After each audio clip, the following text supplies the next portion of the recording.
안녕하십니까, 대견TV입니다. 여러분, 바로 재판이라고 아십니까? 아니면 최입의 감금 사건이라고 아십니까? 대한민국의 쓰레기 악질 판검사들이 2019년도에 일어나 기소된 이 사건을 5년이 넘도록 재판 진행을 하지 않고 깔아뭉개고 있습니다. 법치국가인 대한민국에서 이러한 희한한 재판을 하고 있습니다. 대한민국 국민을 개, 돼지, 미개인으로 보고 있지 않는 한 있을 수 없는 일입니다. 야, 이 개 판사들아, 너희들이 인간이냐? 이놈들이 대한민국을 망치고 있습니다. 언론도 마찬가지입니다. 이러한 악질 재판을 해도 언론은 아무런 비판 없이 입을 다물고 있습니다. 통탄할 일이 아닐 수 없습니다. 그러면 이 사건이 어떤 사건인지 한번 알아보겠습니다. 알아보기 전에 국회 선진화법에 대해서 간단하게 먼저 알아보겠습니다. 국회 선진화법. 국회 선진화법은 2012년도에 제정됐는데요. 첫 번째 국회의장의 직권상정을 아주 까다롭게 했다 하는 거고요. 그리고 안건조정위원회를 구성한다 하는 거 하고 필리버스터 제도로 도입을 하는 것, 이렇게 세 가지 중요한 사항이 있습니다. 그런데 국회의장 직권상정은 아주 제한했는데요. 천재지변이나 전시, 사병 같은 국가 비상사태나 의장이 각 교섭단체 대표와 합의한 경우로 제한을 했습니다. 그리고 또한 3분의 1 이상의 상임위원회 재적의원이 요구하면 정점 법안에 대해서 안건조정위원회를 구성해서 최장 90일간의 논의할 수 있도록 했습니다. 그리고 필리버스터 제도를 도입해서 재적의원 3분의 1 이상이 찬성하면 최장 100일까지 무제한 토론을 할 수 있도록 했습니다. 재적의원 5분의 3 이상의 중단 결의가 있으면 24시간 이후에 토론을 중단할 수가 있습니다. 그리고 네 번째로 처벌 규정이 있는데요. 폭력적 의사 진행 방해 금지 해가지고 불법 행위를 하는 경우에 5년 이하 징역 또는 1,000만 원 이하의 벌금을 물게 되어 있습니다. 그래서 재판 결과 500만 원 이상의 벌금을 선고받으면은 피선거권, 선거 출마, 피선거권을 무려 5년 동안이나 제한받을 수 있는 아주 엄격한 법이 되겠습니다. 자, 그러면은 이 사건을 개요를 보겠습니다. 이 사건을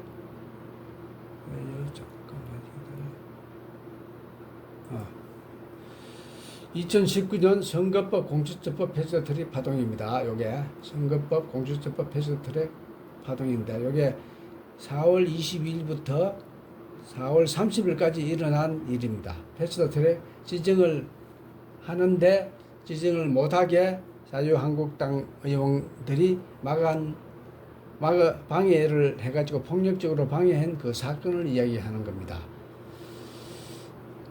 그래서 개요를 보면은 첫 번째로 4월 22일 날 여야 사당 같으면 그때는 문재인 정부이기 때문에 민주당이 제 1당이겠죠. 민주, 바른, 평화, 바른미래당, 민주평화당, 정의당 요 네 당이 선거법 개편과 공수처 설치법 등의 패스트트랙 지정에 전격 합의를 했습니다. 4월 22일 날 전격 합의를 했고요. 그 다음에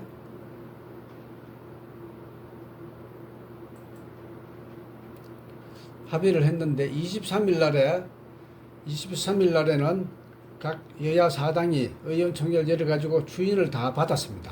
추인을 다 받았는데 그 다음에 그리고 자유한국당은 의원 전원을 소집시켜 철화 농성에 돌입을 했습니다. 돌입했고 비상의원총회에 이어서 강경투쟁을 결의했습니다. 그리고 그 다음 날 4월 24일 날 4개 특위 간사인 바른미래당 오신환 의원이 패스트트랙 지정 반대 의사를 내비쳤습니다. 그래서 김관영 원내대표가 사보임을 했습니다. 위원을 교체를 했습니다. 누가 했느냐 하면은 최입의 의원으로 교체를 했습니다.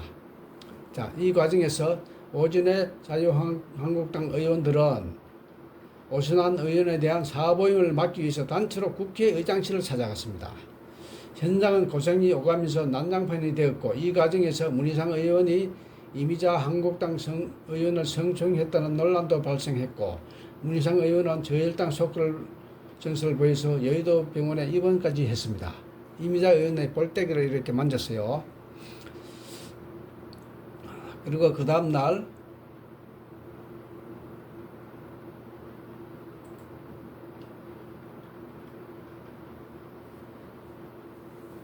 그 다음날 4월 25일 날은 최입의 의원의 사보임을 막기 위해서 그 최입의 의원 사무실을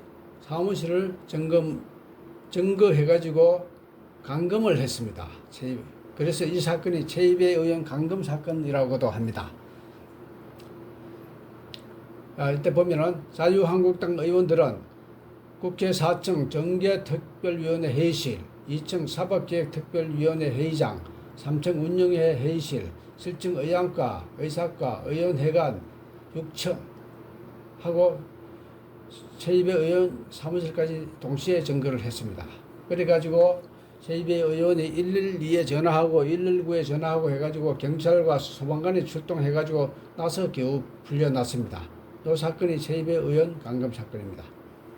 그리고 그날 의안과에선 팩스를 통해서 들어온 공수처 법안을 빼앗은 이현재 한국당 의원은 문서를 찢어버리고 심지어 불쌍의 한국당 관계자가 팩스를 부숴버리기까지 했습니다. 이래가지고 그날 곳곳에서 자유한국당 의원들이 그 국회 경위 방어원들과 충돌을 많이 했습니다. 이래가지고 그 다음날 또 이제 자정부터 또 다시 몸싸움이 시작돼가지고 국회 본청은 삽시간에 난장판으로 변했습니다. 새벽 1시 30분까지 패스트트랙 반대파의 방어선을 뚫지를 못했습니다. 다 점거했기 때문에 뚫지를 못해가지고 회의를 열지를 못했습니다. 이 과정에서 봉쇄된 의안과 출입문을 열기 위해서 국회 경위와 방어과 직원들이 쇠지렛대, 일명 빠루, 요때 빠루가 나옵니다. 빠루, 망치, 상도령을 동원했지만은 오히려 한국당 보좌진에게 빠루를 뺏겨버리면서 진입에 실패를 했습니다. 26일 날 실패하고 문희상 의원은 급기야 서울대병원으로 이송됐습니다. 그리고 마지막 날 그리고 주말 27, 28일은 별 충돌이 없었고요. 그 다음 날, 월요일 모였네, 이날이. 4월 29, 30일 날, 겨우, 이렇게, 여야 사당은 밤 10시 정계특위와 사개특위 전체회의를 열기로 하고, 패스트트랙 재지정 시도에 나섰다. 특별위원회 회의 앞에 대기 중이던 자유한국당은 다시 농성에 돌입했다. 10시 52분 사개특위 장소를 변경하여 문체위 회의실에서 열게 되었다. 10시 20분 이상민 위원장이 회의실로 입장하면서 질서유지권을 발동해서 더불어민주당, 바른미래당, 민주평화당 위원들이 10시 30분에 회장에 입장해서 자정 직전에 겨우 공수처 법안의 패스트트랙 지정이 가결됐습니다. 그리고 정계특위는 심상정 위원장이 10시 50분 정무위 위원회에서 회의 개를 선언하고 이날 12명의 찬성으로 선거제 개편안이 패스트트랙으로 지정이 됐습니다. 이래가지고 일주일 동안에 국회 파동이 끝나게 됐습니다. 그리고 나서 고소 고발이 난무해가지고 기소가 됐습니다. 각각 민주당 쪽하고 자유한국당 국회의원하고 보좌진 등이 대거 기소가 됐습니다. 자유한국당은 16명이 불구속으로 16명이 됐고 그 중에서 약식 기소는 빼고요. 불구속 기소만 16명이나 되는데 그 중에서 국회의원이 대부분인데 그 중에서 지금 22대 총선에서 당선된 사람을 보겠습니다. 22대 총선에 당선된 사람은 나경원, 동작구 을, 그리고 김정재, 포항 북구 요 여자입니다. 여자 국회의원, 송은석, 경북 김천시, 이만희, 경북 영천시, 성도군, 윤한홍, 경남 창녕시, 마산 해운구 요 사람들이 지금 현재 재판을 받고 있습니다. 다 받고 있는데 국회의원 현역 국회의원은 5명이 되겠습니다. 제명은 특수공무집행방해 등으로 지금 되어 있습니다. 그리고 민주당 쪽에도 있습니다. 민주당 쪽에도 8명이 불구속이 됐는데요. 그 중에서 현역 의원은 박범계 의원 한 사람이 있습니다. 요거는 폭력행위 등 처벌에 관한 법률 위반 이렇게 되어 있습니다. 그걸 막기 위해서 폭력을 행사했는 모양이네요. 그래서 박범계 의원 이렇게 한 명이 되어 있습니다. 이래 가지고 지금 재판이 정상적으로 진행이 됐으면은 자유한국당 6명하고 민주당 1명이 잘못하면은 벌금 500만 원 이상 선고받아 가지고 비선거권이 박탈이 됐을 수가 있는데 지금 재판에 지연되는 머리 현재 국회의원직을 수행하고 있습니다. 하루빨리 재판을 해가지고 선고를 해서 이 자유한국당 지금 현재 국힘당 6명, 5명 이 사람들의 국회의원직을 박탈을 해야 되겠습니다. 박탈해서 다시 재보궐선거를 할 수 있기를 기대하겠습니다. 자, 이상 2019년도에 일어난 바로 사건에 대해서 알아봤습니다. 지금까지 시청해 주셔서 감사합니다. 안녕히 계십시오.